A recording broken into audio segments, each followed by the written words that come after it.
నేను ఒకటే చెప్తున్నా అండి, నేను ఇంతవరకు పదవి వచ్చిన తర్వాత పెద్దగా రాజకీయాలు చేయలేదు. నేను అది తెలుసుకోవాలా.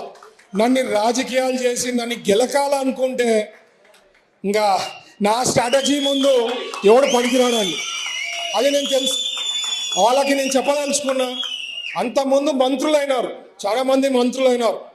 ప్రతి ఒక్క మంత్రి ప్రతి ఒక్క దాంట్లో ప్రతి నియోజకవర్గంలో ఏదో రకంగా వాళ్ళు ఇన్వాల్వ్ అయ్యి మీకు తెలియకుండా చాలా చేశారు. నేను ఆ పనులు చేస్తలే. ఏ నియోజకవర్గంలో కూడా నేను రెస్పెక్ట్ ఇచ్చి ఏ వాళ్ళకి ఎమ్మెల్యేస్ కానీ ఇన్ఛార్జెస్ కానీ ఎక్కడా కూడా వాళ్ళకి తెలియకుండా నేను గెలకడంలే. సో నేను అనేది మైండ్లో పెట్టుకోండి. నేను మంత్రి ఉంటా, 5 ఏళ్ళు కాదు, తెలుగుదేశం పార్టీ ఉన్నన్నాళ్ళు నేను మంత్రి ఉంటా. ఇక్కడ మీరు గెలిపిస్తా పోండి. ప్రజలకి సేవ చేసేదానికి అదృష్టం ఉంటుంది. ఎందుకంటే లోకేష్ గారికి తెలుసు నేను ఎట్లా అంటుండ అనేది చంద్రబాబు గారికి తెలుసు. మీరు ఎంత చెప్పినా ఎంతకి గెలికినా అక్కడ ఏమి మారేది ఏమి ఉండదు. సో సబ్జెక్ట్ మీరు తెలుసుకోవాల్సింది ఏమంటే, నన్ను ఊరికే గెలకద్దండి. నా నియోజకవర్గంలో వచ్చి ఏదైనా గెలికేది స్టార్ట్ చేసినారనుకో, నేను వేలు పెట్టినాను అనుకో, మినిస్టర్గా వేలు పెట్టినారంటే ఆ నియోజకవర్గంలో చాలా మీకే ప్రాబ్లమ్స్ వస్తాయి. సో కైండ్లీ మీ పని మీరు చూసుకోండి.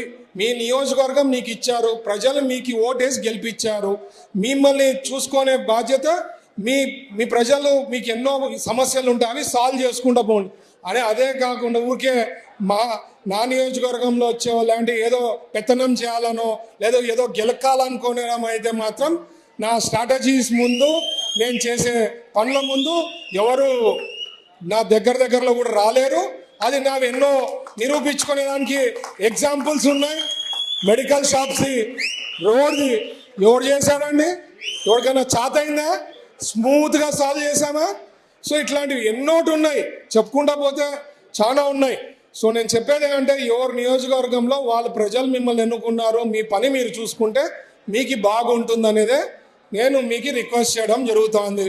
ఎందుకంటే మనకి ప్రజలు ఓటేసి గెలిపించిన దానికి 5 ఏళ్లలో ఎంత చేతనైతే ఆ నియోజకవర్గం డెవలప్ చేసుకోవాలా, ప్రజలకి సేవ చేయాలా. ఇప్పుడు ఇండస్ట్రీస్ మంత్రిగా నాకు ఇచ్చిన అవకాశం వచ్చింది, ఒక గోల్డెన్ ఆపర్చునిటీ వచ్చింది.